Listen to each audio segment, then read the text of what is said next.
안녕하세요. 단밤이에요. 오늘 하루도 잘 보내셨나요?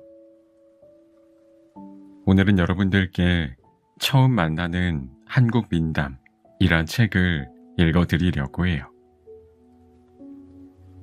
한국 민담이란 것은 우리의 옛 이야기를 뜻하는 말인데요. 문자도 없던 어느 시절부터 생겨나서 오랜 기간 많은 사람의 입을 통해 전해진 이야기를 민담이라고 합니다. 이 민담 속에는 많은 교훈들이 들어있어서 여러분이 삶을 살아가는데도 많은 도움을 받으실 수 있을 거예요. 그럼 지금부터 제가 재미있게 읽어드릴 테니 제 목소리 들으시면서 달달한 밤 보내시길 바랄게요. 구독과 좋아요, 알람 설정도 꼭 해주실 거죠?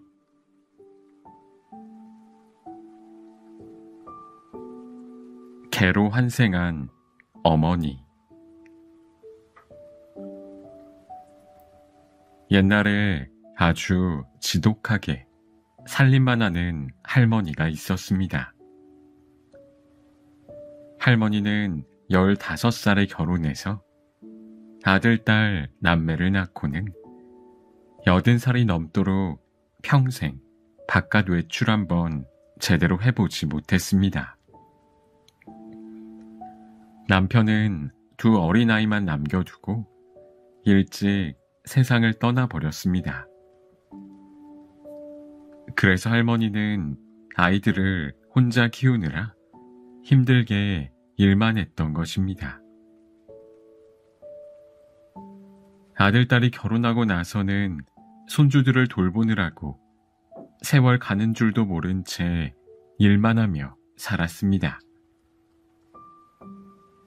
어느새 할머니도 때가 되어 저승에 가게 되었습니다. 저승에 가니 염라대왕이 이승에서 사는 동안 어떻게 살다 온 사람인지 할머니에게 물었습니다. 그래, 이승에서 사는 동안 세상 구경은 잘 하였느냐? 세상 구경이라니요. 평생 집 밖을 나가본 적이 없습니다요. 할머니가 한숨을 쉬며 답하니 염라대왕이 다시 물었습니다. 그러면 다른 사람을 위해 좋은 일을 한 것도 없는가? 할머니는 주눅이 들어 답했습니다.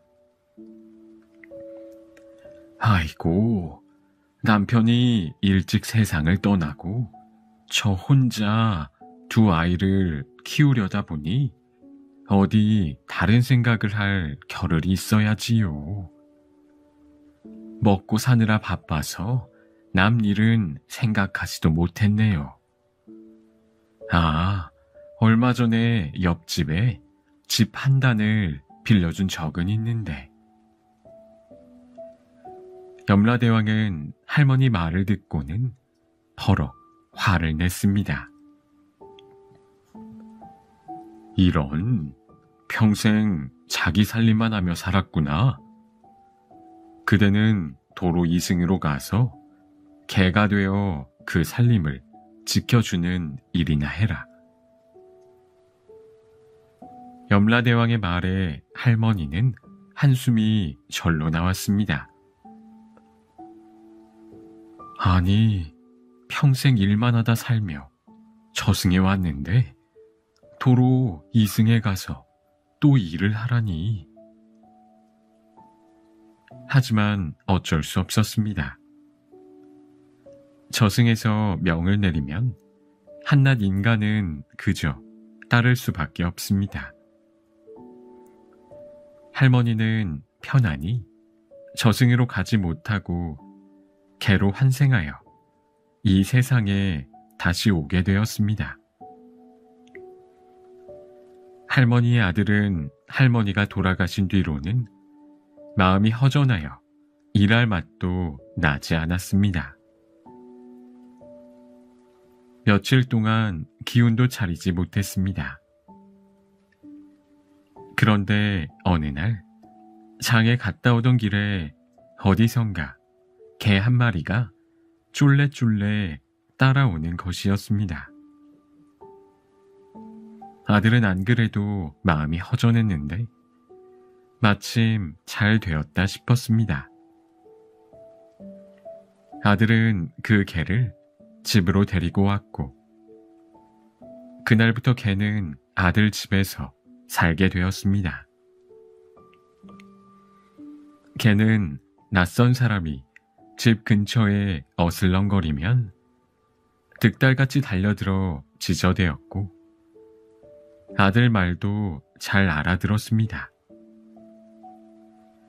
아들은 그 덕에 도둑 걱정은 안 하고 편하게 살았습니다.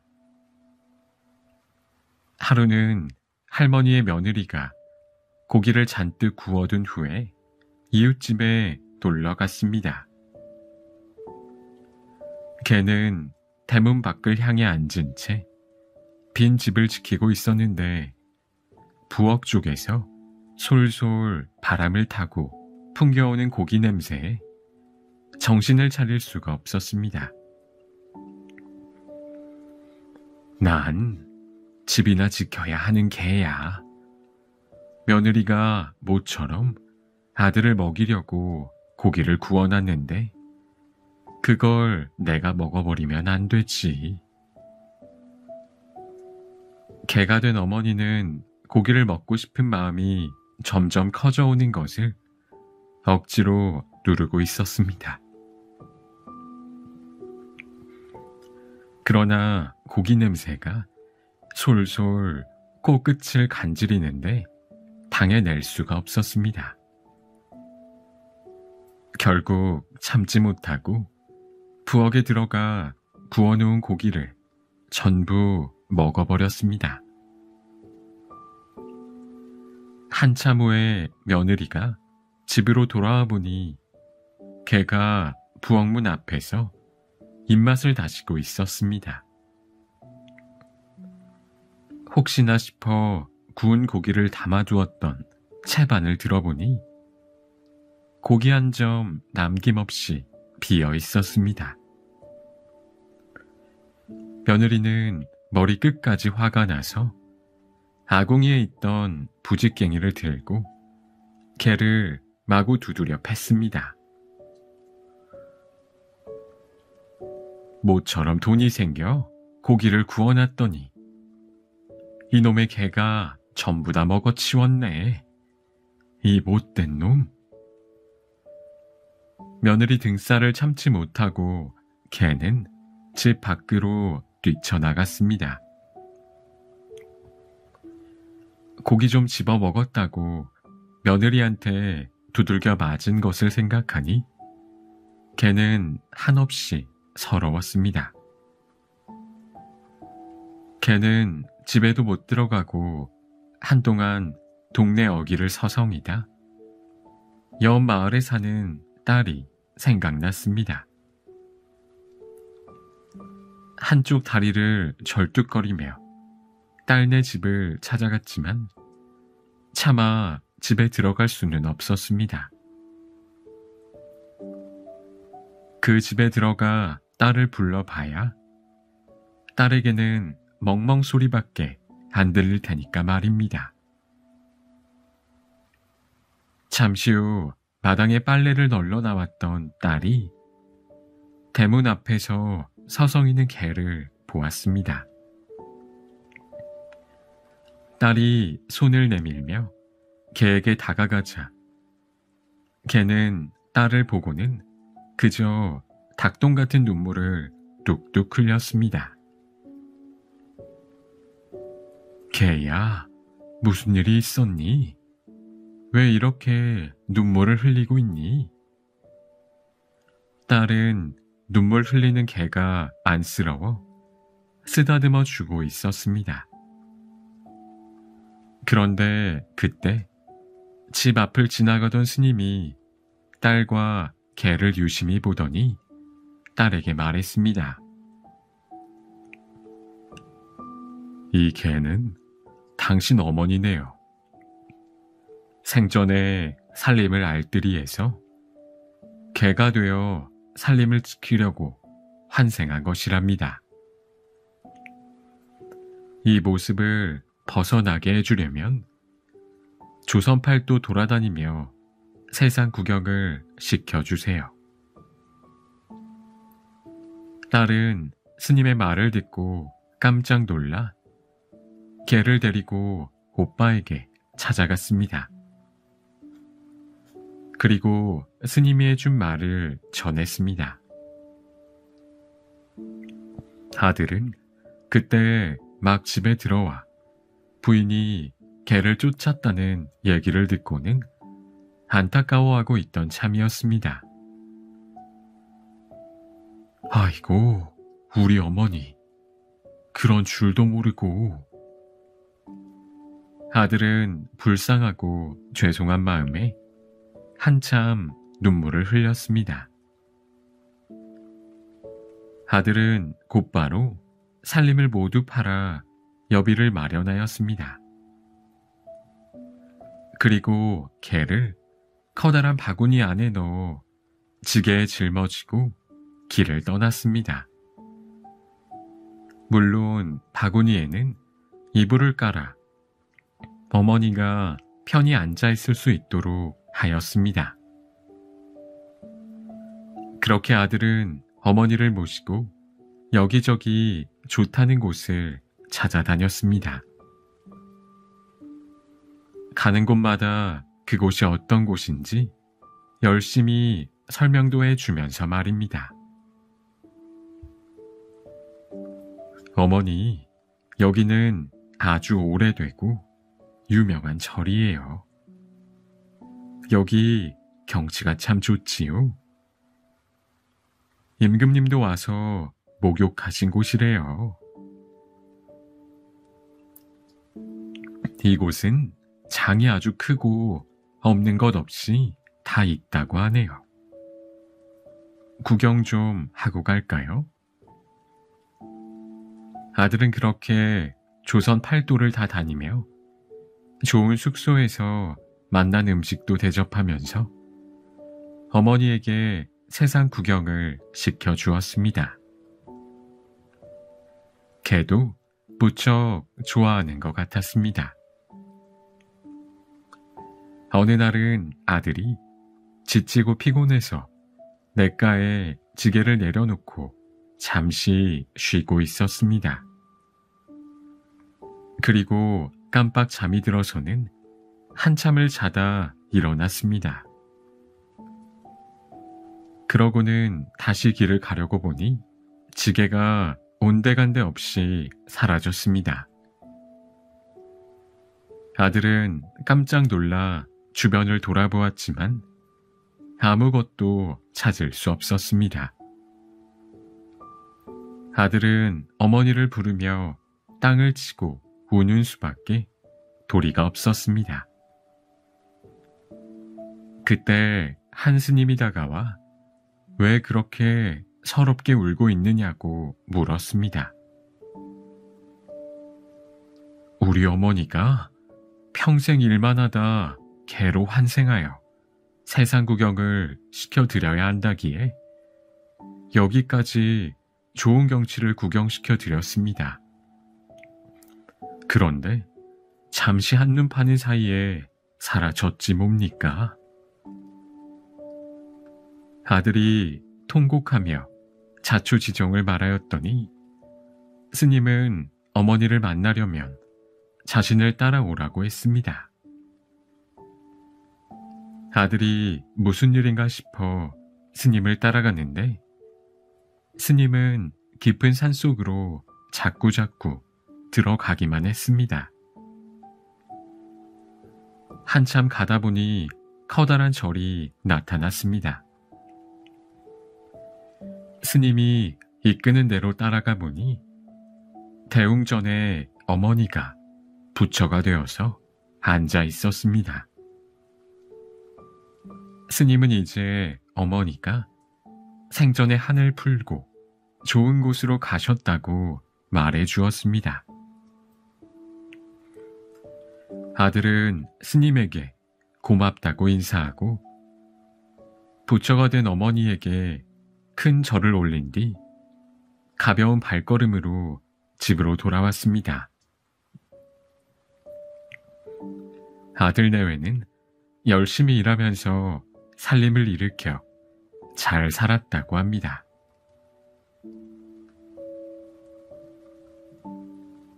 계모에게 복수한 금송아지. 옛날에 한 부부가 오랫동안 자식이 없다가 아들 하나를 낳았습니다. 영감은 얼마나 좋던지 아들을 낳았다고 자랑하면서 온 동네를 돌아다니며 춤을 덩실덩실 추었습니다. 우리 집에 금송아지가 생겼소. 금송아지를 낳았소. 아이고 좋아라. 그 덕분에 아이 이름은 금송아지가 되었습니다. 금송아지처럼 귀한 자식이라는 뜻입니다. 부부는 온갖 정성을 다해 아이를 키웠습니다. 그러나 그런 행복도 잠시 부인이 그만 병에 걸려 급작스럽게 세상을 떠나버렸습니다. 홀로 남은 영감은 재혼할 생각은 하지도 않고 오로지 아이만 바라보며 열심히 살았습니다. 그렇게 살다 보니 아이는 무럭무럭 자라 13살이 되었습니다. 이제 아이가 좀 컸다 싶으니 영감은 그제야 새 부인을 얻어도 좋겠다고 생각했습니다. 마침 마음에 드는 여자를 만나서 새 부인을 맞이했습니다. 그런데 새 부인은 영감에게는 간이라도 빼줄 것처럼 잘해주었지만 금송아지는 미워하여 쌀쌀맞게 대했습니다. 부인이 금송아지의 새 엄마가 된 지 얼마 되지 않아 아이를 갖게 되자 부인은 더더욱 금송아지를 함부로 대했습니다. 이제 곧 우리 아이가 태어날 건데 전처 자식인 금송아지를 그대로 두었다가는 나한테 좋을 게 하나도 없어. 나쁜 마음을 먹은 부인은 윗동네 점쟁이를 찾아갔습니다. 여보게, 내가 자네 소원대로 해주고 부르는 대로 값을 줄게. 내 청을 좀 들어주겠는가? 그 말에 신이 난 점쟁이는 꾸벅 절하며 말했습니다. 예, 무슨 청이든지 들어줄 테니 말씀만 하십시오.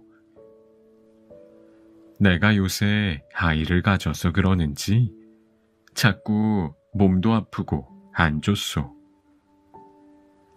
내가 어느 날 우리 영감하고 있을 때 자네를 불러다 점을 보자고 할 것이니 그때 점괘를 좀 잘 풀어주시오.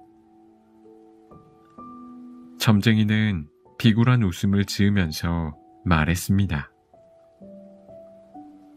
그러면 뭐라고 말씀해 드릴까요?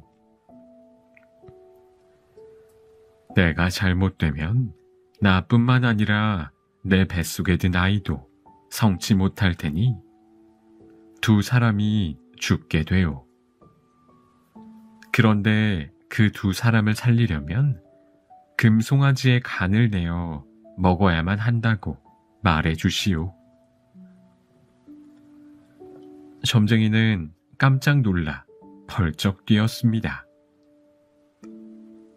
예? 사람을 죽이라고요? 어찌... 하지만 부인이 사례를 후하게 할 테니 말을 좀 잘 들어달라고 하며 사정하자 점쟁이는 어쨌든 시킨 대로 해보겠다고 하였습니다. 부인은 그날부터 이불을 뒤집어 쓰고 드러누워 끙끙 앓기 시작했습니다. 들에 일하러 나갔다가 돌아온 영감은 부인을 보고 걱정이 되었습니다.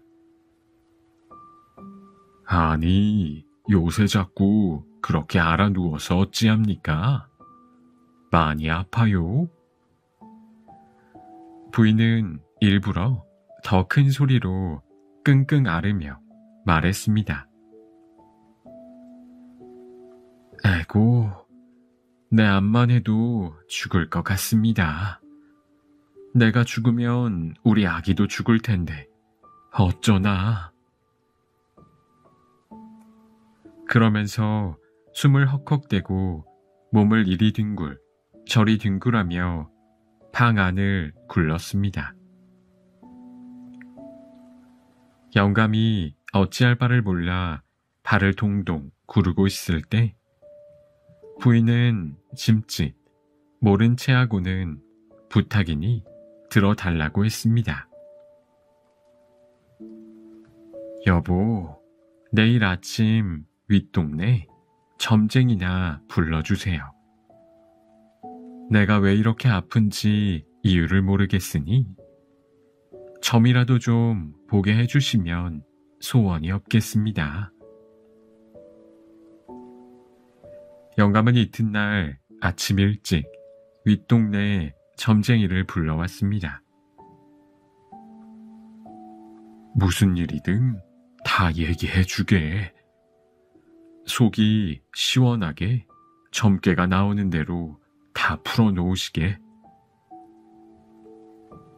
점쟁이는 부인을 들여다보고 한참 점을 치는 척하다가 어렵게 말을 꺼냈습니다. 부인은 지금 병이 위중한데 그냥 약이나 침으로 나을 병이 아닙니다. 부인을 살리고 아기도 살리려면 금송아지의 간을 내어 먹어야 합니다. 영감이 너무 놀라 아무 말도 못하고 있으니 부인이 벌떡 일어나며 말했습니다. 그렇게 놀라실 것 같으면 뭐하러 점을 보셨습니까? 그러면서 영감에게 면박을 주었습니다. 그리고 점쟁이에게는 돈을 크게 한 뭉치 주어 돌려보내고 나서 영감을 설득하기 시작했습니다. 일단 사람이 살아야 하지 않겠습니까? 자식은 또 낳으면 되지 않겠어요? 영감은 애지중지하던 금송아지를 해치라는 부인의 말을 들으니 마음이 편치 않았습니다. 하지만 부인이 당장이라도 숨이 넘어갈 듯 연기를 하자 마지못해 모질게 마음을 먹었습니다. 한참 후에 서당에 갔던 금송아지가 돌아왔습니다. 영감은 아이에게 밥을 먹이고 나서 산에 가서 풀을 베어오라고 시켰습니다. 그리고 이렇게 말했습니다. 광에 낫이랑 망태기가 있으니까 그것을 가지고 가거라. 낫이 잘 들지 않으니까 산에 가는 길에 백정집에 들러 낫을 갈아서 가져가는 게 좋겠다. 백정은 소나 개, 돼지 등 가축을 잡는 일을 하는 사람입니다. 금송아지가 낫과 망태를 둘러매고 백정 집에 가니 백정이 부엌에 앉아서 칼을 쓱쓱 갈고 있었습니다. 금송아지는 잠깐 무서운 마음이 들었지만 아버지가 시키는 일이니 용기를 내어 낫 좀 갈고 가도 되겠느냐고 물었습니다.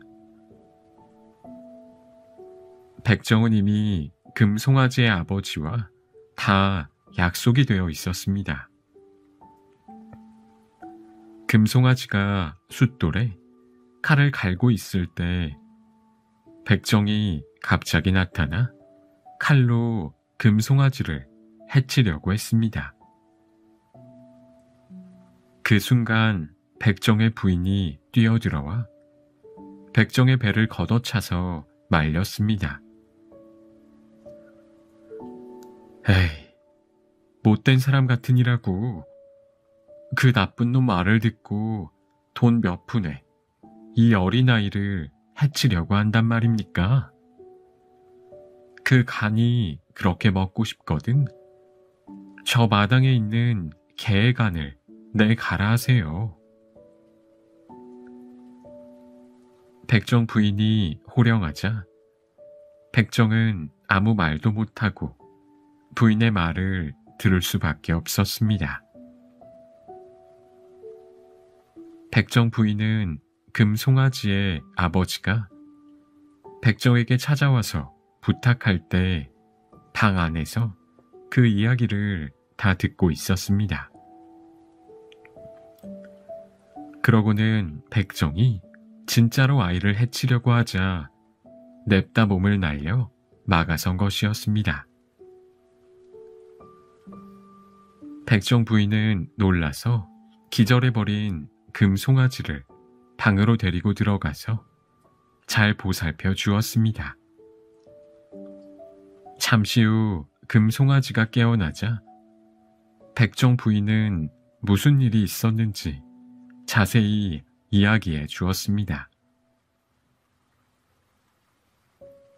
도련님, 이래저래 해서 살기는 살았습니다만 여기 그대로 있다가는 화를 면하기 어렵습니다.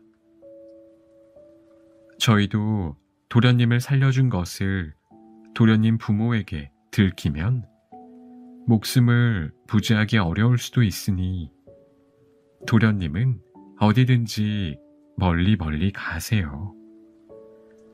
가서 잘 살고 꼭 성공하십시오. 그 사이 백정은 개를 잡아 개의 간을 꺼내다 영감에게 갖다 주었습니다. 영감이 그걸 썰어서 부인에게 주었더니 부인은 두어 점 집어먹는 척하다가 실컷 먹었다고 하고는 이제 병이 씻은 듯 나았다며 좋아했습니다. 그날 밤 백정 부인은 금송아지를 깨끗한 물에 잘 씻기고 댕기 머리도 정성스럽게 다시 따아주고 새 옷을 입혀주었습니다. 준비를 마친 후 백정대회는 금송아지에게 돈 한 뭉치를 쥐어주고는 마을 앞산까지 배웅했습니다.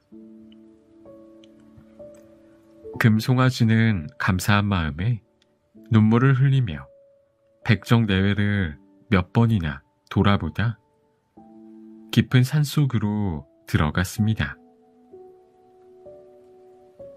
금송아지가 한참을 가다 보니 하늘도 보이지 않는 깊은 솔밭이 나왔습니다.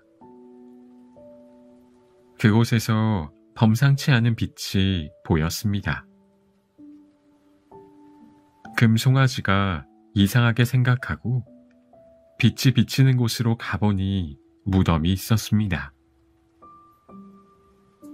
그래, 힘들어서 더 가지는 못하겠고 오늘 밤은 이 무덤가에서 자고 가야겠다. 금송아지는 서당에서 배우던 글을 잠시 외워보다가 자기도 모르는 새 깜빡 잠이 들고 말았습니다. 그런데 그날 밤 산 아래 마을에 사는 한 부자 양반의 꿈에 돌아가신 아버지가 나타났습니다. 얘야, 내일 아침에 내 무덤에 좀 와보거라. 웬 도령이 하나 와서 누워 자는데 장래에 아주 큰 사람이 될 것 같다. 아주 비범해 보이는 사람이다. 그러니 내가 데리고 가서 잘 키워라. 양반은 참 이상하다고 생각하고 새벽이 되자 바로 아버지 무덤에 가보았습니다. 과연 한 아이가 이슬을 흠뻑 맞으며 잠을 자고 있었습니다. 양반은 아이가 자는 모습을 지켜보다가 으흠 하고 헛기침을 했습니다. 아이가 잠에서 깨어 양반을 보고는 남의 무덤에서 잠을 잤으니 큰일 났다 싶어 죽을 죄를 지었다고 엎드려 빌었습니다. 아니다. 내가 죄 지은 것은 없지만 갈 곳이 없으면 사람 많은 다른 곳으로 가지 왜 이 산중으로 왔느냐?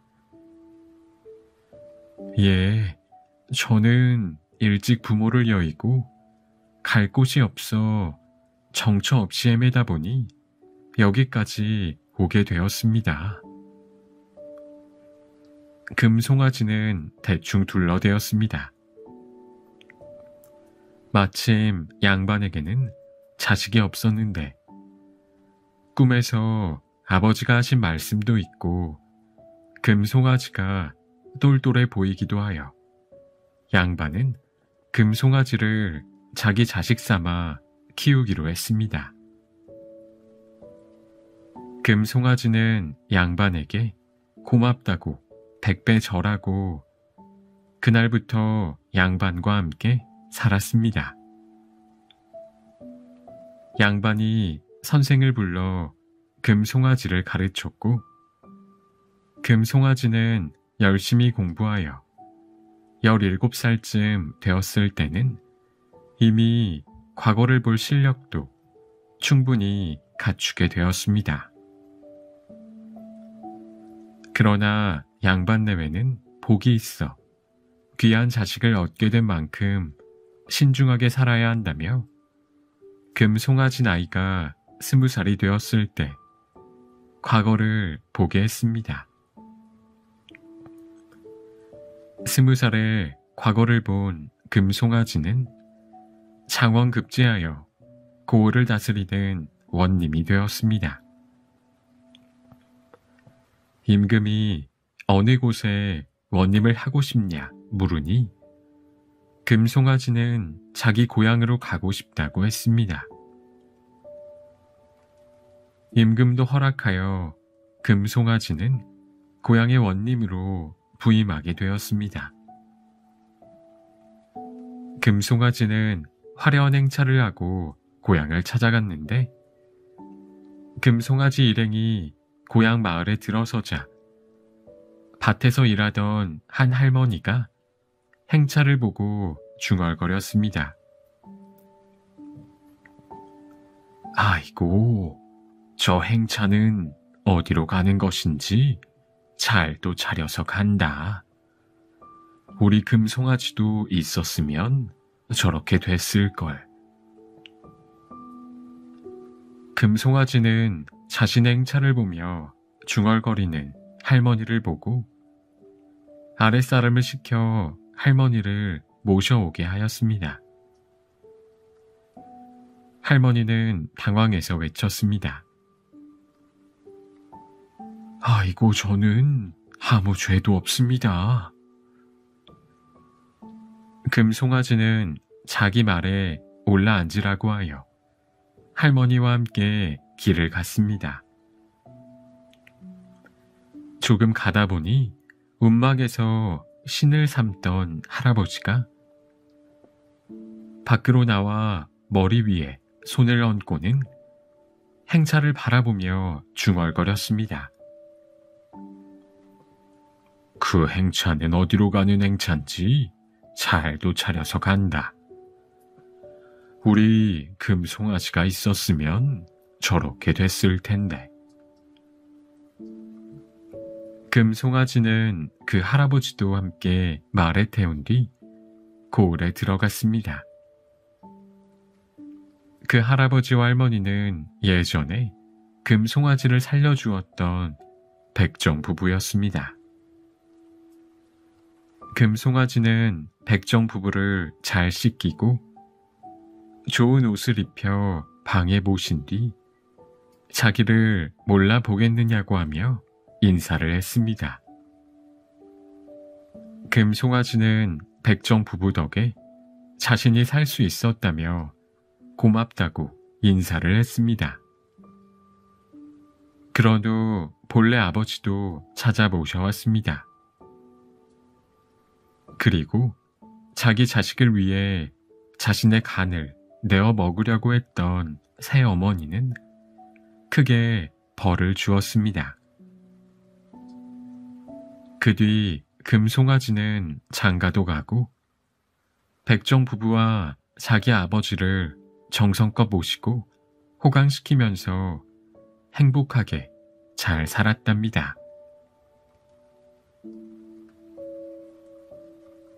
도둑을 감싸주고 복 받은 친구.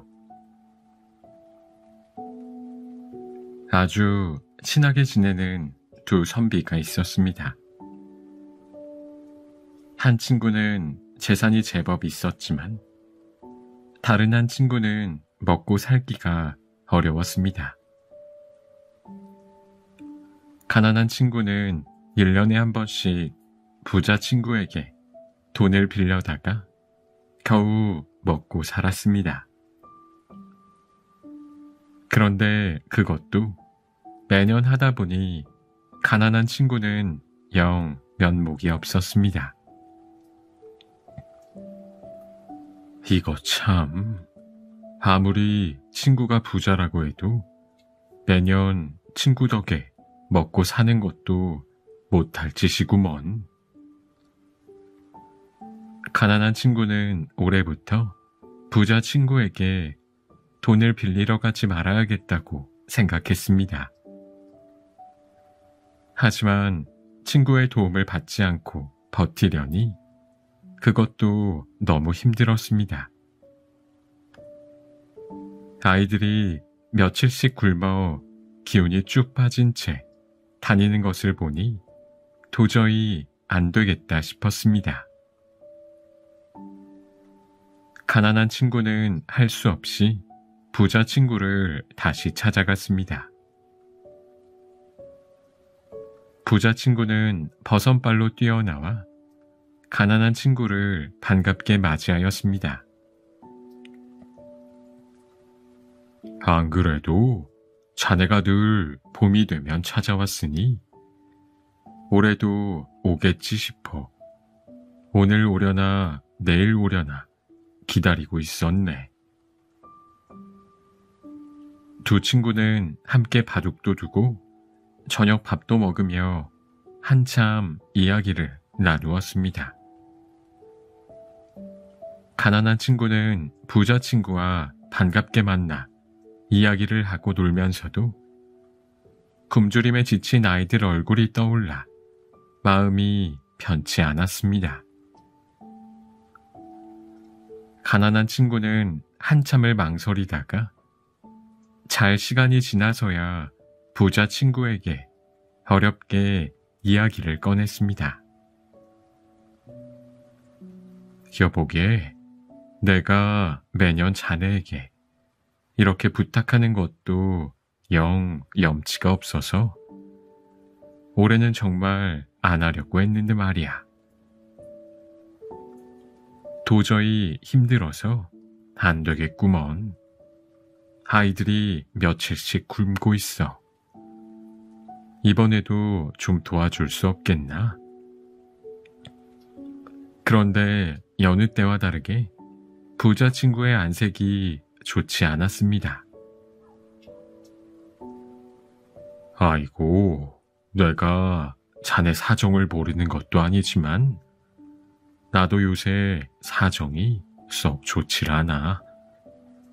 우리가 농사를 좀 짓는 게 있어서 봄마다 자네에게 조금 도와준다고 해봐야 그것 때문에 내가 더 못 사는 것도 아니니 여태까지는 그렇게 해왔네만.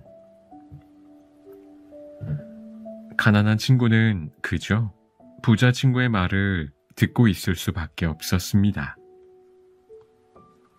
부자 친구는 말을 이어갔습니다. 내가 요전에 어쩌다 보니 남의 보증을 섰다가 재산을 많이 잃었네 그려. 집이고 논밭이고 다 잡히고 빚을 많이 졌지 뭔가. 당장 우리도 길거리에 나앉게 생겼으니 말일세. 거참 이런 얘기해서 정말 미안하네.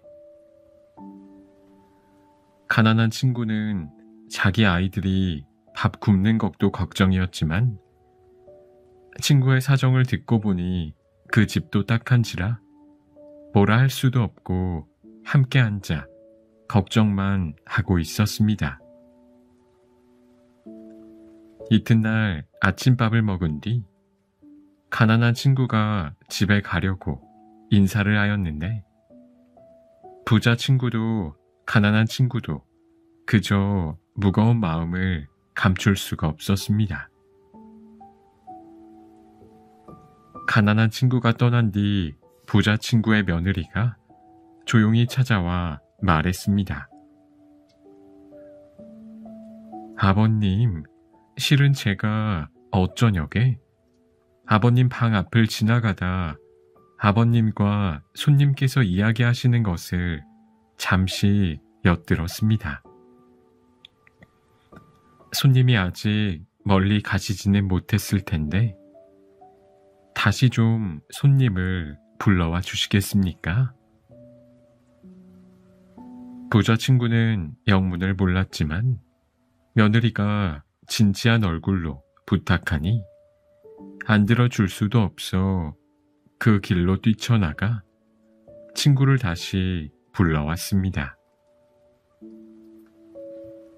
부자 친구와 가난한 친구가 함께 방에 들어와 앉으니 며느리가 엎드려 절한 뒤 말했습니다. 제 친정 부모님께서 제가 필요할 때 쓸 수 있게 장만해둔 송아지 한 마리가 있습니다. 지금 우리 집 형편은 이 송아지 한 마리로는 해결하기 힘든 상황이지만 손님께서 요긴하게 도움이 될 수도 있을 것 같아서 이것을 드리겠습니다. 아버님, 그 송아지를 손님께 드려도 될까요? 그러더니 부자 친구의 며느리는 아버님의 허락을 받고 얼른 친정에 연락하여 송아지를 끌고 오게 했습니다. 그러고는 가난한 친구에게 이렇게 말했습니다. 이 송아지를 끌고 아무 장에나 가서 팔아서 양식을 마련하십시오. 어쨌든 사람이 살고 봐야 하지 않겠습니까? 그러니 사양 말고 가지고 가 주십시오. 가난한 친구는 해마다 이 집 재물을 얻어다 먹고 살았지만 그렇다고 덥석 받아올 수도 없어 주저하며 사양했습니다. 하지만 부자 친구의 며느리가 자꾸 권하는 바람에 어쩔 수 없이 송아지를 끌고 왔습니다. 가난한 친구가 장에서 송아지를 팔아서 그 돈을 안섭 깊숙이 넣어놓고 부지런히 집으로 돌아가는데 고개를 넘어가는 길에 갑자기 건장한 젊은이가 나타나 떡하니 길을 막아섰습니다. 내가 가진 것을 다 내놓아라. 송아지 판 돈 80냥을 가지고 있는 것을 다 알고 있다. 그러니까 이 젊은이는 장에서 가난한 친구가 소를 팔아 돈을 받는 것을 다 보고 나서 그 돈을 빼앗기 위해 사람이 적은 고개까지 은밀하게 따라왔던 것입니다. 도둑이 갑자기 나타나 큰 소리로 위협하는 서슬에 깜짝 놀라 정신을 못 차리던 가난한 친구는 앞뒤 잴 것 없이 통사정을 했습니다. 아이고, 제가 실은 너무 가난해요. 제 아이들이 굶기를 밥 먹듯이 하고 있습니다. 친구도 사정이 어려운데 그 친구 며느리가 송아리를 한 마리 주는 바람에 그걸 판 돈입니다. 가난한 친구는 젊은이의 바짓가랑이를 붙들고 구구절절하게 자기의 사연을 늘어놓으며 비는데 젊은이는 꼼짝도 하지 않았습니다. 그까짓 거대할 바 없고 송아지 판돈이나 내놔라. 가난한 친구와 젊은이가 서로 실랑이를 하고 있던 그때 우연히 포졸들이 지나가다가 그 모습을 보았습니다. 거기 무슨 일이요? 갑자기 포졸들이 다가와 호령을 하니 그때까지 그렇게 큰 소리 치던 젊은이는 그만 겁에 질려서 말을 하지 못했습니다. 가난한 친구는 포졸들에게 조심스럽게 말했습니다. 아이고 포졸나리 수고가 많으십니다. 아, 뭐 별일은 아니고요. 여기 이 사람한테 몇 년 전에 내가 돈을 빌려다가 그동안 못 갚고 있었는데 한 친구가 도와주어서 송아지 한 마리를 준 덕에 그걸 팔아다가 돈 80냥을 마련했지 뭡니까. 그래서 이 사람에게 다만 얼마라도 있을 때 이거라도 갚으려고 하니까 아, 이 사람이 자기는 참는 김에 더 참는다고 일단은 그 돈으로 아이들이나 먹이고 자기 돈은 나중에 갚으라고 합니다. 자꾸 그래서 이렇게 실랑이를 하고 있습니다요. 가난한 친구는 포졸들에게 이 젊은이가 자기 돈을 빼앗아 가려고 한다고 말하면 이 젊은이가 포졸들에게 잡혀갈 것이 뻔하니 짐짓 그렇게 둘러대었습니다. 포졸들은 가난한 친구의 이야기를 듣고는 실실 웃으며 말했습니다. 아니, 자기 돈 갚겠다는 걸 거절하는 건 또 무슨 일인고? 돈 갚겠다는 사람도 나쁜 것이 없고 우선 사람이 살아야 하니 굶고 있는 자식들을 살려놓고 볼 참인 것도 맞는 말이네. 아, 거보 둘이 알아서 해결하시오. 그런 후 포졸들은 휙 지나가 버렸습니다. 세상에 별걸로 다 싸운다며 저희끼리 낄낄거리고 웃으면서 말입니다. 포졸들 앞에서 부들부들 떨며 서 있던 젊은이는 포졸들이 저만치 사라지고 나서야 옷깃을 여미고 가난한 친구 앞에 납작 엎드려 절하였습니다. 어르신, 제가 사실은 요 근처 사는 만석군 부잣집 아들입니다. 그 집 3대 독자고요. 어렸을 때부터 워낙 부족한 것 없이 살다 보니 돈이 어떻다는 걸 모르고 그저 쓸 수밖에 몰랐습니다. 제가 돈을 헤프게 쓰다 보니 제 아버지께서 꾸지람을 하셨는데 홧김에 나와 이렇게 살고 있었습니다. 가난한 친구는 갑자기 온순하고 점잖은 목소리로 자기 이야기를 하는 젊은이가 놀랍기만 하여 그저 물끄러미 보고만 있었습니다. 젊은이는 계속 말을 이어갔습니다.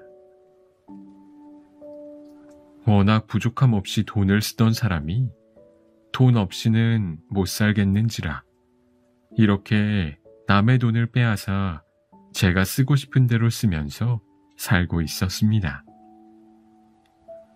그렇게 살다가 오늘 마침 어르신 같은 어진 양반을 만나 제가 크게 깨달았습니다. 이 정도로 제게 가르침을 주셨으니 제가 어르신을 우리 집으로 모시고 싶습니다. 가난한 친구는 2, 3일 전에 집에서 나올 때 아이들이 오래 굶어 늘어져 있던 모습이 생각났습니다. 아이들을 살리려면 1시가 바쁘게 집에 가야 한다고 그럴 시간이 없다고 하였지만 젊은이는 계속 사정을 하였습니다. 잠시면 되니 같이 가주십시오. 옳지 않은 방법으로 살던 사람을 마음 잡게 만들어주시는 일도 큰일입니다. 가난한 친구는 할 수 없이 젊은이를 따라가 보았습니다. 조금 가다 보니 말 그대로 대궐같이 커다란 집이 나타났습니다. 젊은이는 자기 아버지에게 가난한 친구를 모시고 가서 인사를 시켰습니다. 그리고 좀 전에 고개에서 있었던 일을 모두 솔직하게 다 말씀드렸습니다. 젊은이의 아버지는 8, 90은 되어 보이는 노인이었는데 목소리가 쩌렁쩌렁하고 정정한 기운이 넘쳐 흘렀습니다. 세상에 이런 은인이 있습니까? 늦게 얻은 자식 하나가 재산이 좀 있다고 해서 흥청망청 살아 꾸지람을 좀 심하게 했더니 집을 나가서 근 10년 동안 소식을 몰랐습니다. 내가 이 세상 떠나기 전에는 자식의 행방이라도 알고 싶었습니다. 어찌할 수가 없어 한숨만 쉬고 있던 차에 손님 은혜로 자식을 만나게 되었으니 이런 은혜가 또 없습니다. 젊은이의 아버지도 가난한 친구에게 엎드려 절하며 고맙다는 말을 거듭 하는 것이었습니다. 젊은이와 그 아버지는 가난한 친구에게 좋은 음식을 대접한 후 돈 보따리 큰 걸 하나 앞에 갖다 놓더니 가지고 가라고 했습니다. 가난한 친구는 사양했지만 젊은이는 이게 그동안 자신이 도둑질했던 돈이니 가지고 가도 된다고 했습니다. 그리고 어르신이 이 돈을 가지고 가야 자신이 정말 확실하게 달라질 수 있다면서 간곡하게 부탁했습니다. 가난한 친구는 굶어 죽어가고 있는 아이들 생각에 더 이상 마다하지 않고 돈 보따리를 받아서 집에 왔습니다. 그리고 얼른 양식을 마련하여 식구들의 허기를 채워놓고 나서 가만히 생각해보니 이 모든 것이 다 친구 덕이었습니다. 처음부터 친구에게서 송아지를 받아오지 않았다면 생기지 않았을 일이었습니다. 가난한 친구는 당장 식구들이 밥해 먹는 데 필요한 정도만 남겨두고 젊은이에게서 받은 돈 보따리를 들고는 도로 부자 친구에게 찾아가 돈 보따리를 턱 내놓았습니다. 그러고는 그간에 있던 이야기를 상세히 들려주었습니다. 이보게, 그러니 이건 전부 자네 몫일세. 가난한 친구가 갑자기 커다란 돈 보따리를 들고 나타나 들려주는 이야기가 부자 친구는 하나도 믿기지 않았습니다. 아니 이보게, 이게 내 돈일 턱이 있나? 내가 준 것도 아니고 내 며느리가 준 거고 말이야. 그걸 가지고 가다가 자네가 어떤 일을 겪었는지는 몰라도 이게 내 재물이 될 수는 없네. 그러니 자네가 가져가게. 하지만 가난한 친구도 물러설 수 없었습니다. 두 친구는 서로 자기 것이 아니라며 친구가 가져가야 한다며 또 한참 실랑이를 했습니다. 그러다가 도저히 결판이 나지 않자 두 친구는 이렇게 합의를 했습니다. 정 그렇다면 이걸 반으로 나누세. 사실 젊은이가 준 돈 보따리는 반으로 나누어도 부자 친구의 빚을 갚고도 남을 만큼 큰 돈이었습니다. 당연히 가난한 친구도 그 돈 보따리의 반만 있어도 평생 농사짓고 먹고 살 만큼 충분한 땅을 살 수 있었습니다. 결국 두 친구는 젊은이의 돈 보따리에 있던 돈을 반씩 나누어 갖기로 했습니다. 그 돈 보따리의 본래 주인이었던 젊은이도 그 이후로는 마음을 잡고 아주 훌륭한 사람이 되었습니다. 그래서 본래 친하던 두 친구의 이 젊은이까지 더불어 친구가 되어 새 친구가 오래오래 잘 지냈답니다.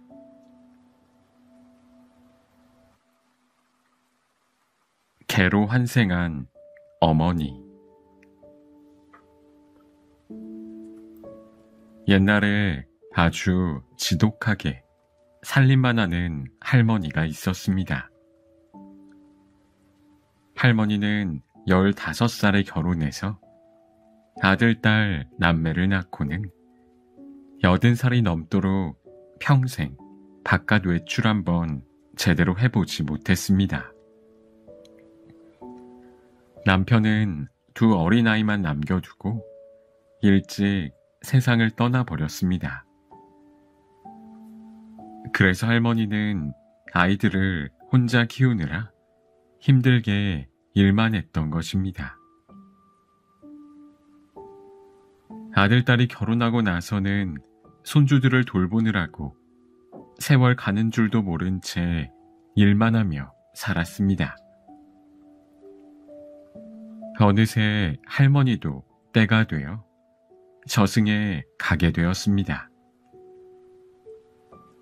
저승에 가니 염라대왕이 이승에서 사는 동안 어떻게 살다 온 사람인지 할머니에게 물었습니다. 그래, 이승에서 사는 동안 세상 구경은 잘 하였느냐? 세상 구경이라니요. 평생 집 밖을 나가본 적이 없습니다요. 할머니가 한숨을 쉬며 답하니 염라대왕이 다시 물었습니다. 그러면 다른 사람을 위해 좋은 일을 한 것도 없는가?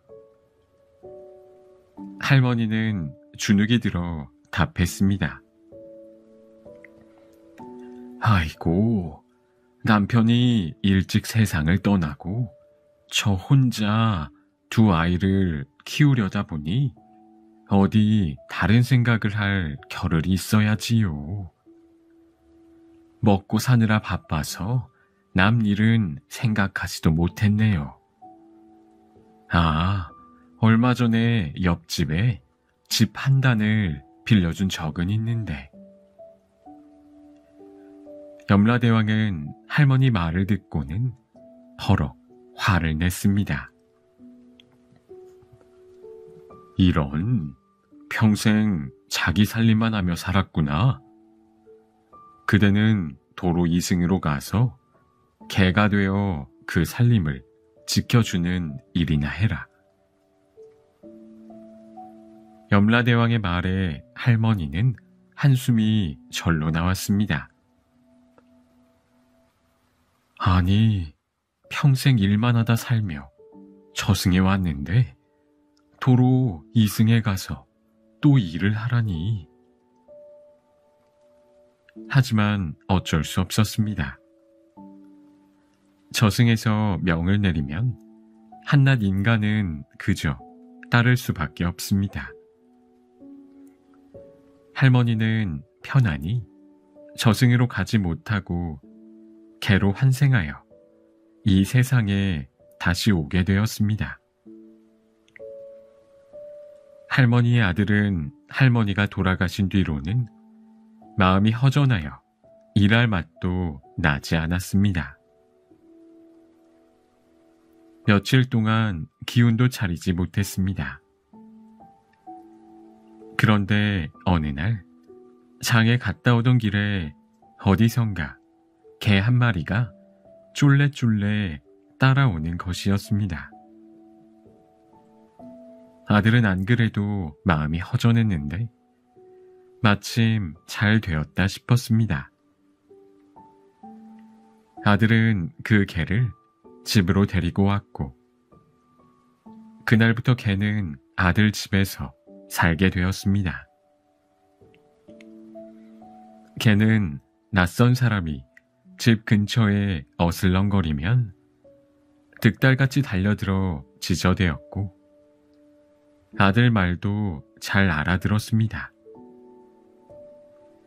아들은 그 덕에 도둑 걱정은 안 하고 편하게 살았습니다. 하루는 할머니의 며느리가 고기를 잔뜩 구워둔 후에 이웃집에 놀러 갔습니다. 개는 대문 밖을 향해 앉은 채 빈 집을 지키고 있었는데 부엌 쪽에서 솔솔 바람을 타고 풍겨오는 고기 냄새에 정신을 차릴 수가 없었습니다. 난 집이나 지켜야 하는 개야. 며느리가 모처럼 아들을 먹이려고 고기를 구워놨는데 그걸 내가 먹어버리면 안 되지. 개가 된 어머니는 고기를 먹고 싶은 마음이 점점 커져오는 것을 억지로 누르고 있었습니다. 그러나 고기 냄새가 솔솔 코끝을 간지리는데 당해낼 수가 없었습니다. 결국 참지 못하고 부엌에 들어가 구워놓은 고기를 전부 먹어버렸습니다. 한참 후에 며느리가 집으로 돌아와 보니 개가 부엌문 앞에서 입맛을 다시고 있었습니다. 혹시나 싶어 구운 고기를 담아두었던 채반을 들어보니 고기 한 점 남김없이 비어 있었습니다. 며느리는 머리 끝까지 화가 나서 아궁이에 있던 부직갱이를 들고 개를 마구 두드려 팼습니다.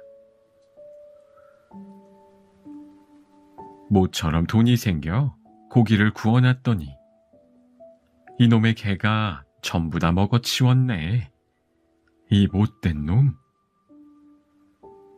며느리 등살을 참지 못하고 개는 집 밖으로 뛰쳐나갔습니다.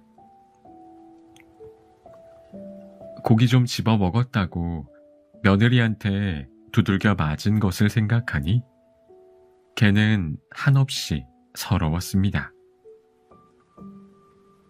개는 집에도 못 들어가고 한동안 동네 어귀를 서성이다 옆 마을에 사는 딸이 생각났습니다.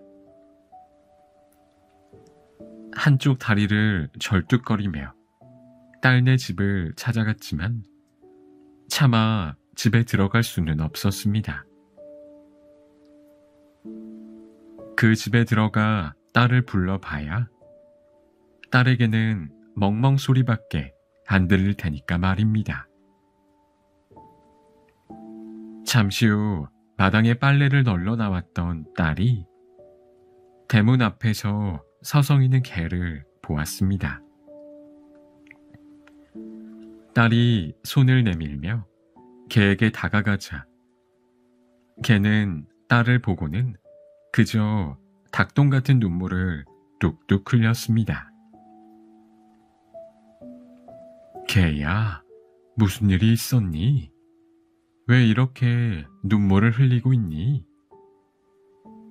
딸은 눈물 흘리는 개가 안쓰러워 쓰다듬어 주고 있었습니다. 그런데 그때 집 앞을 지나가던 스님이 딸과 개를 유심히 보더니 딸에게 말했습니다. 이 개는 당신 어머니네요. 생전에 살림을 알뜰히해서 개가 되어 살림을 지키려고 환생한 것이랍니다. 이 모습을 벗어나게 해주려면 조선팔도 돌아다니며 세상 구경을 시켜주세요. 딸은 스님의 말을 듣고 깜짝 놀라 개를 데리고 오빠에게 찾아갔습니다. 그리고 스님이 해준 말을 전했습니다. 아들은 그때 막 집에 들어와 부인이 개를 쫓았다는 얘기를 듣고는 안타까워하고 있던 참이었습니다. 아이고, 우리 어머니, 그런 줄도 모르고. 아들은 불쌍하고 죄송한 마음에 한참 눈물을 흘렸습니다. 아들은 곧바로 살림을 모두 팔아 여비를 마련하였습니다. 그리고 개를 커다란 바구니 안에 넣어 지게에 짊어지고 길을 떠났습니다. 물론 바구니에는 이불을 깔아 어머니가 편히 앉아있을 수 있도록 하였습니다. 그렇게 아들은 어머니를 모시고 여기저기 좋다는 곳을 찾아다녔습니다. 가는 곳마다 그곳이 어떤 곳인지 열심히 설명도 해주면서 말입니다. 어머니, 여기는 아주 오래되고 유명한 절이에요. 여기 경치가 참 좋지요. 임금님도 와서 목욕하신 곳이래요. 이곳은 장이 아주 크고 없는 것 없이 다 있다고 하네요. 구경 좀 하고 갈까요? 아들은 그렇게 조선 팔도를 다 다니며 좋은 숙소에서 맛난 음식도 대접하면서 어머니에게 세상 구경을 시켜주었습니다. 걔도 무척 좋아하는 것 같았습니다. 어느 날은 아들이 지치고 피곤해서 냇가에 지게를 내려놓고 잠시 쉬고 있었습니다. 그리고 깜빡 잠이 들어서는 한참을 자다 일어났습니다. 그러고는 다시 길을 가려고 보니 지게가 온데간데 없이 사라졌습니다. 아들은 깜짝 놀라 주변을 돌아보았지만 아무것도 찾을 수 없었습니다. 아들은 어머니를 부르며 땅을 치고 우는 수밖에 도리가 없었습니다. 그때 한 스님이 다가와 왜 그렇게 서럽게 울고 있느냐고 물었습니다. 우리 어머니가 평생 일만 하다 개로 환생하여 세상 구경을 시켜드려야 한다기에 여기까지 좋은 경치를 구경시켜 드렸습니다. 그런데 잠시 한눈 파는 사이에 사라졌지 뭡니까? 아들이 통곡하며 자초지종을 말하였더니 스님은 어머니를 만나려면 자신을 따라오라고 했습니다. 아들이 무슨 일인가 싶어 스님을 따라갔는데 스님은 깊은 산속으로 자꾸자꾸 들어가기만 했습니다. 한참 가다 보니 커다란 절이 나타났습니다. 스님이 이끄는 대로 따라가 보니 대웅전에 어머니가 부처가 되어서 앉아 있었습니다. 스님은 이제 어머니가 생전에 한을 풀고 좋은 곳으로 가셨다고 말해 주었습니다.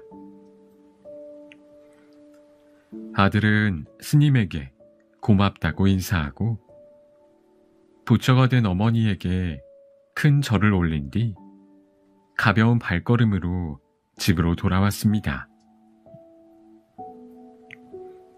아들 내외는 열심히 일하면서 살림을 일으켜 잘 살았다고 합니다.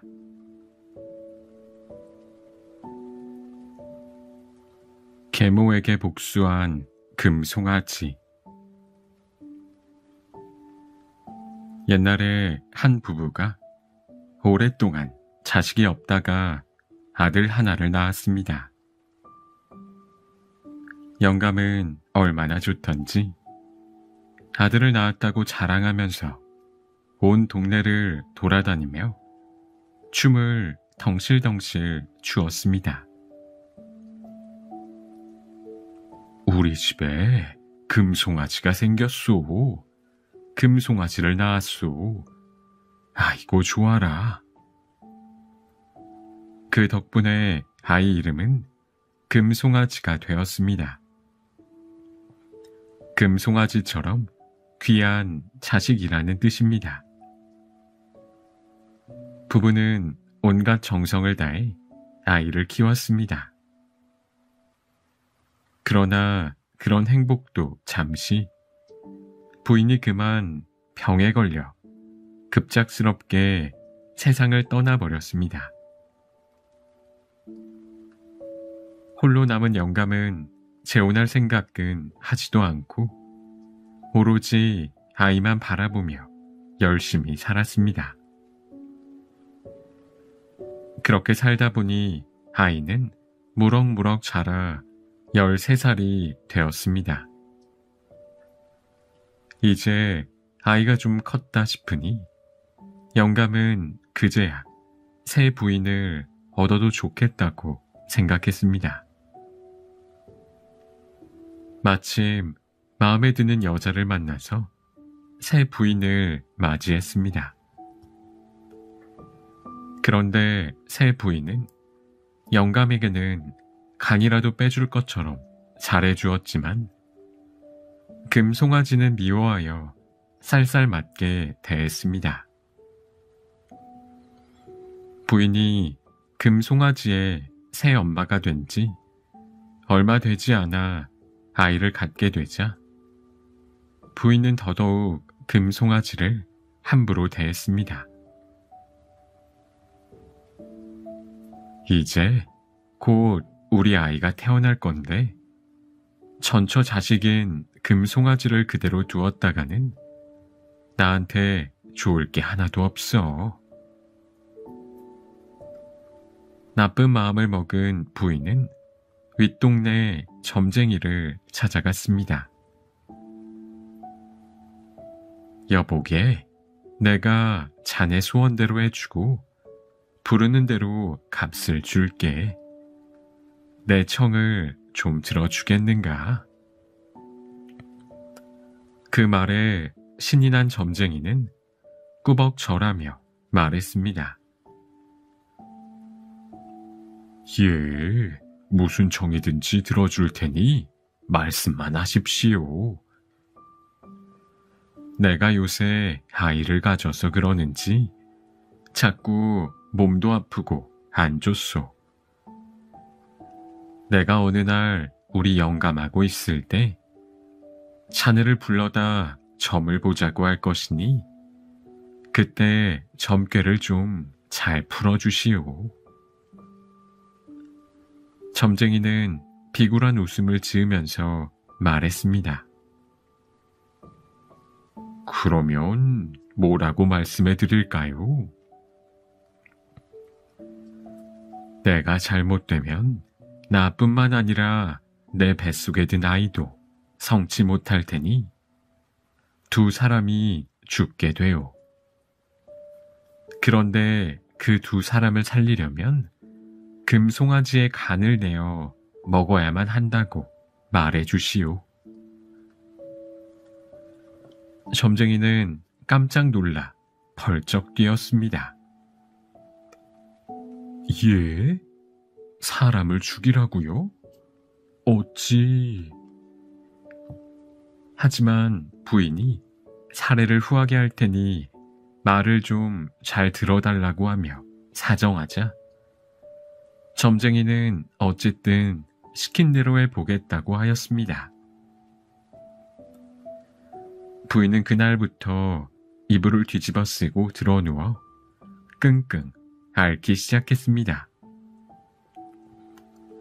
들에 일하러 나갔다가 돌아온 영감은 부인을 보고 걱정이 되었습니다. 아니, 요새 자꾸 그렇게 알아 누워서 어찌합니까? 많이 아파요? 부인은 일부러 더 큰 소리로 끙끙 앓으며 말했습니다. 아이고, 내 암만 해도 죽을 것 같습니다. 내가 죽으면 우리 아기도 죽을 텐데 어쩌나. 그러면서 숨을 헉헉대고 몸을 이리 뒹굴 저리 뒹굴하며 방 안을 굴렀습니다. 영감이 어찌할 바를 몰라 발을 동동 구르고 있을 때 부인은 짐짓 모른 체하고는 부탁이니 들어달라고 했습니다. 여보, 내일 아침 윗동네 점쟁이나 불러주세요. 내가 왜 이렇게 아픈지 이유를 모르겠으니 점이라도 좀 보게 해주시면 소원이 없겠습니다. 영감은 이튿날 아침 일찍 윗동네 점쟁이를 불러왔습니다. 무슨 일이든 다 얘기해주게. 속이 시원하게 점괘가 나오는 대로 다 풀어놓으시게. 점쟁이는 부인을 들여다보고 한참 점을 치는 척하다가 어렵게 말을 꺼냈습니다. 부인은 지금 병이 위중한데 그냥 약이나 침으로 나을 병이 아닙니다. 부인을 살리고 아기도 살리려면 금송아지의 간을 내어 먹어야 합니다. 영감이 너무 놀라 아무 말도 못하고 있으니 부인이 벌떡 일어나며 말했습니다. 그렇게 놀라실 것 같으면 뭐하러 점을 보셨습니까? 그러면서 영감에게 면박을 주었습니다. 그리고 점쟁이에게는 돈을 크게 한 뭉치 주어 돌려보내고 나서 영감을 설득하기 시작했습니다. 일단 사람이 살아야 하지 않겠습니까? 자식은 또 낳으면 되지 않겠어요? 영감은 애지중지하던 금송아지를 해치라는 부인의 말을 들으니 마음이 편치 않았습니다.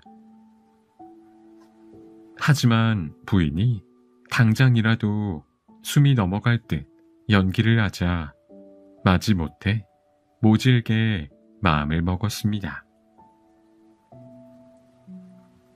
한참 후에 서당에 갔던 금송아지가 돌아왔습니다. 영감은 아이에게 밥을 먹이고 나서 산에 가서 풀을 베어오라고 시켰습니다. 그리고 이렇게 말했습니다. 광에 낫이랑 망태기가 있으니까 그것을 가지고 가거라. 낫이 잘 들지 않으니까 산에 가는 길에 백정집에 들러 낫을 갈아서 가져가는 게 좋겠다. 백정은 소나 개, 돼지 등 가축을 잡는 일을 하는 사람입니다. 금송아지가 낫과 망태를 둘러매고 백정 집에 가니 백정이 부엌에 앉아서 칼을 쓱쓱 갈고 있었습니다. 금송아지는 잠깐 무서운 마음이 들었지만 아버지가 시키는 일이니 용기를 내어 낫 좀 갈고 가도 되겠느냐고 물었습니다. 백정은 이미 금송아지의 아버지와 다 약속이 되어 있었습니다. 금송아지가 숫돌에 칼을 갈고 있을 때 백정이 갑자기 나타나 칼로 금송아지를 해치려고 했습니다. 그 순간 백정의 부인이 뛰어들어와 백정의 배를 걷어차서 말렸습니다. 에이, 못된 사람 같으니라고. 그 나쁜 놈 말을 듣고 돈 몇 푼에 이 어린아이를 해치려고 한단 말입니까? 그 간이 그렇게 먹고 싶거든 저 마당에 있는 개의 간을 내 가라 하세요. 백정 부인이 호령하자 백정은 아무 말도 못하고 부인의 말을 들을 수밖에 없었습니다. 백정 부인은 금송아지의 아버지가 백정에게 찾아와서 부탁할 때 방 안에서 그 이야기를 다 듣고 있었습니다. 그러고는 백정이 진짜로 아이를 해치려고 하자 냅다 몸을 날려 막아선 것이었습니다. 백정 부인은 놀라서 기절해버린 금송아지를 방으로 데리고 들어가서 잘 보살펴 주었습니다. 잠시 후 금송아지가 깨어나자 백정 부인은 무슨 일이 있었는지 자세히 이야기해 주었습니다. 도련님, 이래저래 해서 살기는 살았습니다만 여기 그대로 있다가는 화를 면하기 어렵습니다. 저희도 도련님을 살려준 것을 도련님 부모에게 들키면 목숨을 부지하기 어려울 수도 있으니 도련님은 어디든지 멀리 멀리 가세요. 가서 잘 살고 꼭 성공하십시오. 그 사이 백정은 개를 잡아 개의 간을 꺼내다 영감에게 갖다 주었습니다. 영감이 그걸 썰어서 부인에게 주었더니 부인은 두어 점 집어먹는 척하다가 실컷 먹었다고 하고는 이제 병이 씻은 듯 나았다며 좋아했습니다. 그날 밤 백정 부인은 금송아지를 깨끗한 물에 잘 씻기고 댕기 머리도 정성스럽게 다시 따아주고 새 옷을 입혀주었습니다. 준비를 마친 후 백정대회는 금송아지에게 돈 한 뭉치를 쥐어주고는 마을 앞산까지 배웅했습니다. 금송아지는 감사한 마음에 눈물을 흘리며 백정대회를 몇 번이나 돌아보다 깊은 산속으로 들어갔습니다. 금송아지가 한참을 가다 보니 하늘도 보이지 않는 깊은 솔밭이 나왔습니다. 그곳에서 범상치 않은 빛이 보였습니다. 금송아지가 이상하게 생각하고 빛이 비치는 곳으로 가보니 무덤이 있었습니다. 그래, 힘들어서 더 가지는 못하겠고 오늘 밤은 이 무덤가에서 자고 가야겠다.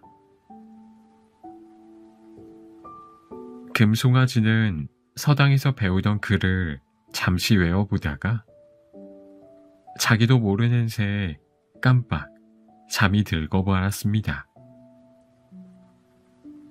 그런데 그날 밤 산 아래 마을에 사는 한 부자 양반의 꿈에 돌아가신 아버지가 나타났습니다.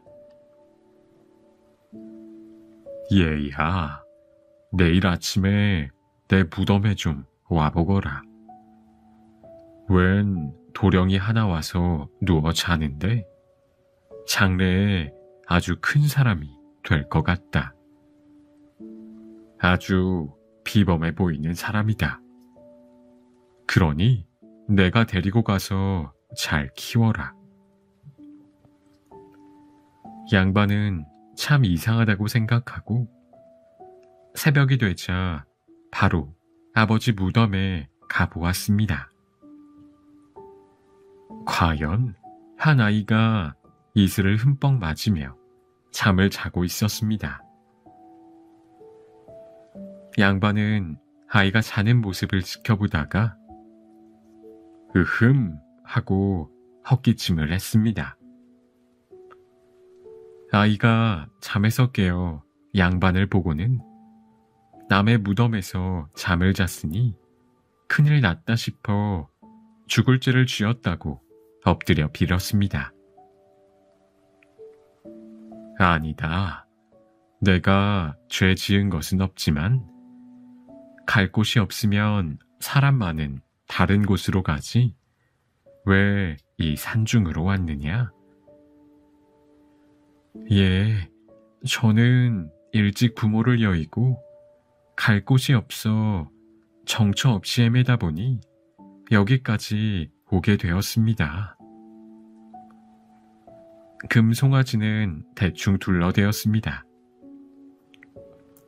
마침 양반에게는 자식이 없었는데 꿈에서 아버지가 하신 말씀도 있고 금송아지가 똘똘해 보이기도 하여 양반은 금송아지를 자기 자식 삼아 키우기로 했습니다.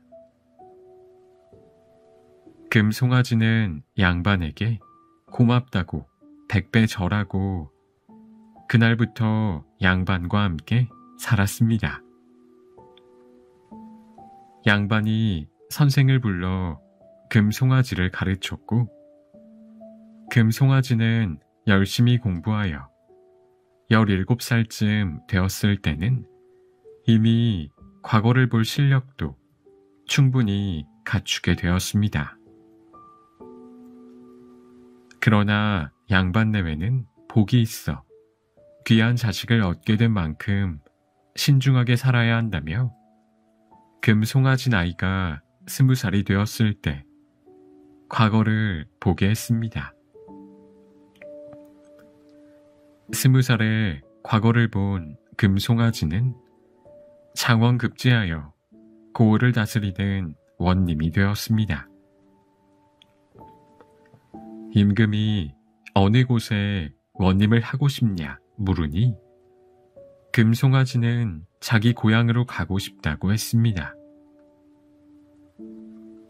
임금도 허락하여 금송아지는 고향의 원님으로 부임하게 되었습니다.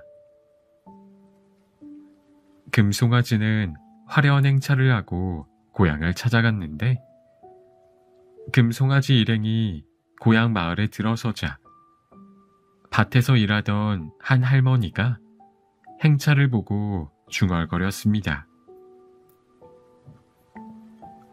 아이고, 저 행차는 어디로 가는 것인지 잘도 차려서 간다. 우리 금송아지도 있었으면 저렇게 됐을걸. 금송아지는 자신의 행차를 보며 중얼거리는 할머니를 보고 아랫사람을 시켜 할머니를 모셔오게 하였습니다. 할머니는 당황해서 외쳤습니다. 아이고, 저는 아무 죄도 없습니다. 금송아지는 자기 말에 올라앉으라고 하여 할머니와 함께 길을 갔습니다. 조금 가다 보니 움막에서 신을 삼던 할아버지가 밖으로 나와 머리 위에 손을 얹고는 행차를 바라보며 중얼거렸습니다. 그 행차는 어디로 가는 행차인지 잘도 차려서 간다. 우리 금송아지가 있었으면 저렇게 됐을 텐데. 금송아지는 그 할아버지도 함께 말에 태운 뒤 고을에 들어갔습니다. 그 할아버지와 할머니는 예전에 금송아지를 살려주었던 백정 부부였습니다. 금송아지는 백정 부부를 잘 씻기고 좋은 옷을 입혀 방에 모신 뒤 자기를 몰라보겠느냐고 하며 인사를 했습니다. 금송아지는 백정 부부 덕에 자신이 살 수 있었다며 고맙다고 인사를 했습니다. 그런 후 본래 아버지도 찾아 모셔왔습니다. 그리고 자기 자식을 위해 자신의 간을 내어 먹으려고 했던 새어머니는 크게 벌을 주었습니다. 그 뒤 금송아지는 장가도 가고 백정 부부와 자기 아버지를 정성껏 모시고 호강시키면서 행복하게 잘 살았답니다. 도둑을 감싸주고 복 받은 친구. 아주 친하게 지내는 두 선비가 있었습니다. 한 친구는 재산이 제법 있었지만 다른 한 친구는 먹고 살기가 어려웠습니다. 가난한 친구는 1년에 한 번씩 부자 친구에게 돈을 빌려다가 겨우 먹고 살았습니다. 그런데 그것도 매년 하다 보니 가난한 친구는 영 면목이 없었습니다. 이거 참, 아무리 친구가 부자라고 해도 매년 친구 덕에 먹고 사는 것도 못할 짓이구먼. 가난한 친구는 올해부터 부자 친구에게 돈을 빌리러 가지 말아야겠다고 생각했습니다. 하지만 친구의 도움을 받지 않고 버티려니 그것도 너무 힘들었습니다. 아이들이 며칠씩 굶어 기운이 쭉 빠진 채 다니는 것을 보니 도저히 안 되겠다 싶었습니다. 가난한 친구는 할 수 없이 부자 친구를 다시 찾아갔습니다. 부자 친구는 버선발로 뛰어나와 가난한 친구를 반갑게 맞이하였습니다. 안 그래도 자네가 늘 봄이 되면 찾아왔으니 올해도 오겠지 싶어 오늘 오려나 내일 오려나 기다리고 있었네.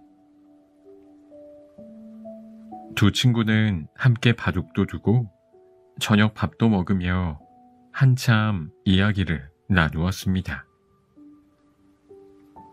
가난한 친구는 부자 친구와 반갑게 만나 이야기를 하고 놀면서도 굶주림에 지친 아이들 얼굴이 떠올라 마음이 편치 않았습니다. 가난한 친구는 한참을 망설이다가 잘 시간이 지나서야 부자 친구에게 어렵게 이야기를 꺼냈습니다. 여보게, 내가 매년 자네에게 이렇게 부탁하는 것도 영 염치가 없어서 올해는 정말 안 하려고 했는데 말이야. 도저히 힘들어서 안 되겠구먼. 아이들이 며칠씩 굶고 있어. 이번에도 좀 도와줄 수 없겠나? 그런데 여느 때와 다르게 부자 친구의 안색이 좋지 않았습니다. 아이고, 내가 자네 사정을 모르는 것도 아니지만 나도 요새 사정이 썩 좋질 않아. 우리가 농사를 좀 짓는 게 있어서 봄마다 자네에게 조금 도와준다고 해봐야 그것 때문에 내가 더 못 사는 것도 아니니 여태까지는 그렇게 해왔네만. 가난한 친구는 그저 부자 친구의 말을 듣고 있을 수밖에 없었습니다. 부자 친구는 말을 이어갔습니다. 내가 요전에 어쩌다 보니 남의 보증을 섰다가 재산을 많이 잃었네 그려. 집이고 논밭이고 다 잡히고 빚을 많이 졌지 뭔가. 당장 우리도 길거리에 나앉게 생겼으니 말일세. 거참 이런 얘기해서 정말 미안하네. 가난한 친구는 자기 아이들이 밥 굶는 것도 걱정이었지만 친구의 사정을 듣고 보니 그 집도 딱한지라 뭐라 할 수도 없고 함께 앉아 걱정만 하고 있었습니다.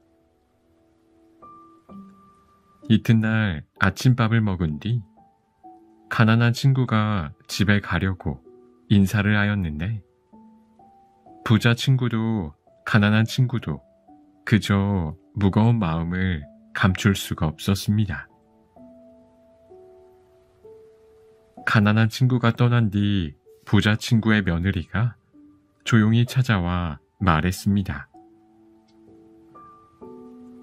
아버님, 실은 제가 어쩌녁에 아버님 방 앞을 지나가다 아버님과 손님께서 이야기하시는 것을 잠시 엿들었습니다. 손님이 아직 멀리 가시지는 못했을 텐데 다시 좀 손님을 불러와 주시겠습니까? 부자 친구는 영문을 몰랐지만 며느리가 진지한 얼굴로 부탁하니 안 들어줄 수도 없어 그 길로 뛰쳐나가 친구를 다시 불러왔습니다. 부자 친구와 가난한 친구가 함께 방에 들어와 앉으니 며느리가 엎드려 절한 뒤 말했습니다. 제 친정 부모님께서 제가 필요할 때 쓸 수 있게 장만해둔 송아지 한 마리가 있습니다. 지금 우리 집 형편은 이 송아지 한 마리로는 해결하기 힘든 상황이지만 손님께서 요긴하게 도움이 될 수도 있을 것 같아서 이것을 드리겠습니다. 아버님, 그 송아지를 손님께 드려도 될까요? 그러더니 부자 친구의 며느리는 아버님의 허락을 받고 얼른 친정에 연락하여 송아지를 끌고 오게 했습니다. 그러고는 가난한 친구에게 이렇게 말했습니다. 이 송아지를 끌고 아무 장에나 가서 팔아서 양식을 마련하십시오. 어쨌든 사람이 살고 봐야 하지 않겠습니까? 그러니 사양 말고 가지고 가 주십시오. 가난한 친구는 해마다 이 집 재물을 얻어다 먹고 살았지만 그렇다고 덥석 받아올 수도 없어 주저하며 사양했습니다. 하지만 부자 친구의 며느리가 자꾸 권하는 바람에 어쩔 수 없이 송아지를 끌고 왔습니다.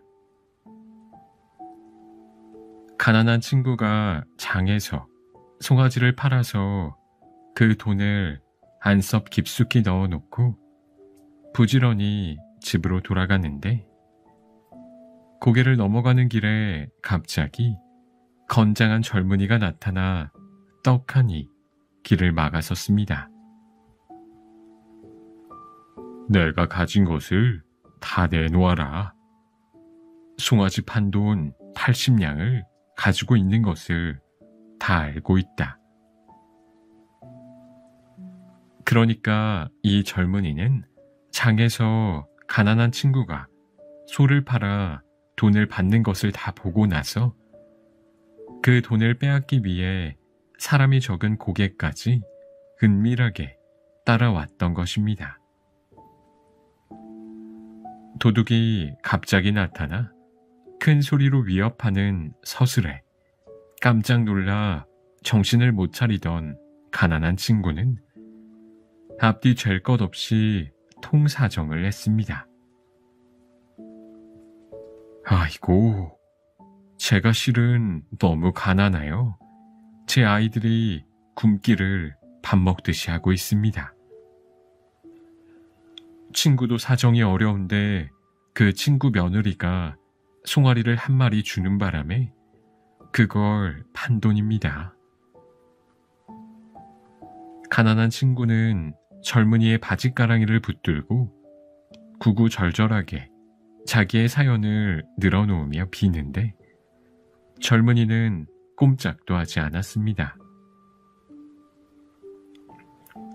그까짓 거대할 바 없고 송아지 판돈이나 내놔라. 가난한 친구와 젊은이가 서로 실랑이를 하고 있던 그때 우연히 포졸들이 지나가다가 그 모습을 보았습니다. 거기 무슨 일이요? 갑자기 포졸들이 다가와 호령을 하니 그때까지 그렇게 큰 소리 치던 젊은이는 그만 겁에 질려서 말을 하지 못했습니다. 가난한 친구는 포졸들에게 조심스럽게 말했습니다. 아이고 포졸날이 수고가 많으십니다. 아, 뭐 별일은 아니고요. 여기 이 사람한테 몇 년 전에 내가 돈을 빌려다가 그동안 못 갚고 있었는데 한 친구가 도와주어서 송아지 한 마리를 준 덕에 그걸 팔아다가 돈 80냥을 마련했지 뭡니까. 그래서 이 사람에게 다만 얼마라도 있을 때 이거라도 갚으려고 하니까 아, 이 사람이 자기는 참는 김에 더 참는다고 일단은 그 돈으로 아이들이나 먹이고 자기 돈은 나중에 갚으라고 합니다. 자꾸 그래서 이렇게 실랑이를 하고 있습니다요. 가난한 친구는 포졸들에게 이 젊은이가 자기 돈을 빼앗아 가려고 한다고 말하면 이 젊은이가 포졸들에게 잡혀갈 것이 뻔하니 짐짓 그렇게 둘러대었습니다. 포졸들은 가난한 친구의 이야기를 듣고는 실실 웃으며 말했습니다. 아니, 자기 돈 갚겠다는 걸 거절하는 건 또 무슨 일인고? 돈 갚겠다는 사람도 나쁜 것이 없고 우선 사람이 살아야 하니 굶고 있는 자식들을 살려놓고 볼 참인 것도 맞는 말이네. 아, 거보 둘이 알아서 해결하시오. 그런 후 포졸들은 휙 지나가 버렸습니다. 세상에 별걸로 다 싸운다며 저희끼리 낄낄거리고 웃으면서 말입니다. 포졸들 앞에서 부들부들 떨며 서 있던 젊은이는 포졸들이 저만치 사라지고 나서야 옷깃을 여미고 가난한 친구 앞에 납작 엎드려 절하였습니다. 어르신, 제가 사실은 요 근처 사는 만석군 부잣집 아들입니다. 그 집 3대 독자고요. 어렸을 때부터 워낙 부족한 것 없이 살다 보니 돈이 어떻다는 걸 모르고 그저 쓸 수밖에 몰랐습니다. 제가 돈을 헤프게 쓰다 보니 제 아버지께서 꾸지람을 하셨는데 홧김에 나와 이렇게 살고 있었습니다. 가난한 친구는 갑자기 온순하고 점잖은 목소리로 자기 이야기를 하는 젊은이가 놀랍기만 하여 그저 물끄러미 보고만 있었습니다. 젊은이는 계속 말을 이어갔습니다. 워낙 부족함 없이 돈을 쓰던 사람이 돈 없이는 못 살겠는지라 이렇게 남의 돈을 빼앗아 제가 쓰고 싶은 대로 쓰면서 살고 있었습니다. 그렇게 살다가 오늘 마침 어르신 같은 어진 양반을 만나 제가 크게 깨달았습니다. 이 정도로 제게 가르침을 주셨으니 제가 어르신을 우리 집으로 모시고 싶습니다.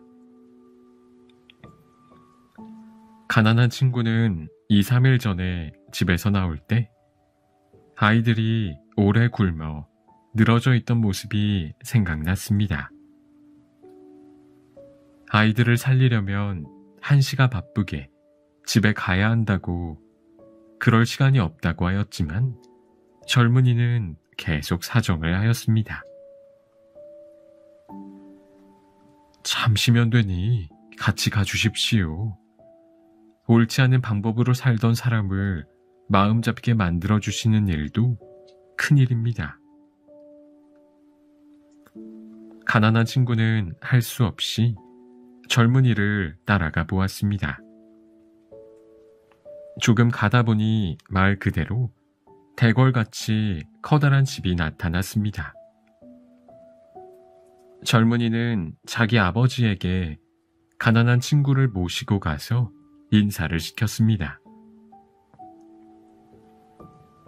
그리고 좀 전에 고개에서 있었던 일을 모두 솔직하게 다 말씀드렸습니다. 젊은이의 아버지는 8, 90은 되어 보이는 노인이었는데 목소리가 쩌렁쩌렁하고 정정한 기운이 넘쳐 흘렀습니다. 세상에 이런 은인이 있습니까? 늦게 얻은 자식 하나가 재산이 좀 있다고 해서 흥청망청 살아 꾸지람을 좀 심하게 했더니 집을 나가서 근 10년 동안 소식을 몰랐습니다. 내가 이 세상 떠나기 전에는 자식의 행방이라도 알고 싶었습니다.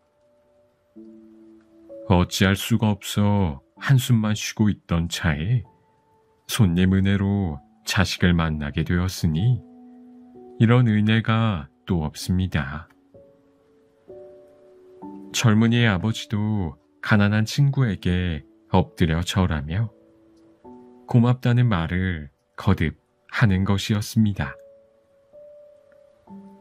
젊은이와 그 아버지는 가난한 친구에게 좋은 음식을 대접한 후 돈 보따리 큰 걸 하나 앞에 갖다 놓더니 가지고 가라고 했습니다. 가난한 친구는 사양했지만 젊은이는 이게 그동안 자신이 도둑질했던 돈이니 가지고 가도 된다고 했습니다. 그리고 어르신이 이 돈을 가지고 가야 자신이 정말 확실하게 달라질 수 있다면서 간곡하게 부탁했습니다. 가난한 친구는 굶어 죽어가고 있는 아이들 생각에 더 이상 마다하지 않고 돈 보따리를 받아서 집에 왔습니다. 그리고 얼른 양식을 마련하여 식구들의 허기를 채워놓고 나서 가만히 생각해보니 이 모든 것이 다 친구 덕이었습니다. 처음부터 친구에게서 송아지를 받아오지 않았다면 생기지 않았을 일이었습니다. 가난한 친구는 당장 식구들이 밥해 먹는 데 필요한 정도만 남겨두고 젊은이에게서 받은 돈 보따리를 들고는 도로 부자 친구에게 찾아가 돈 보따리를 턱 내놓았습니다. 그러고는 그간에 있던 이야기를 상세히 들려주었습니다. 이보게, 그러니 이건 전부 자네 몫일세. 가난한 친구가 갑자기 커다란 돈 보따리를 들고 나타나 들려주는 이야기가 부자 친구는 하나도 믿기지 않았습니다. 아니 이보게, 이게 내 돈을 턱이 있나? 내가 준 것도 아니고 내 며느리가 준 거고 말이야. 그걸 가지고 가다가 자네가 어떤 일을 겪었는지는 몰라도 이게 내 재물이 될 수는 없네. 그러니 자네가 가져가게. 하지만 가난한 친구도 물러설 수 없었습니다. 두 친구는 서로 자기 것이 아니라며 친구가 가져가야 한다며 또 한참 실랑이를 했습니다. 그러다가 도저히 결판이 나지 않자 두 친구는 이렇게 합의를 했습니다. 정 그렇다면 이걸 반으로 나누세. 사실 젊은이가 준 돈 보따리는 반으로 나누어도 부자 친구의 빚을 갚고도 남을 만큼 큰 돈이었습니다. 당연히 가난한 친구도 그 돈 보따리의 반만 있어도 평생 농사짓고 먹고 살 만큼 충분한 땅을 살 수 있었습니다. 결국 두 친구는 젊은이의 돈 보따리에 있던 돈을 반씩 나누어 갖기로 했습니다. 그 돈 보따리의 본래 주인이었던 젊은이도 그 이후로는 마음을 잡고 아주 훌륭한 사람이 되었습니다. 그래서 본래 친하던 두 친구의 이 젊은이까지 더불어 친구가 되어 새 친구가 오래오래 잘 지냈답니다.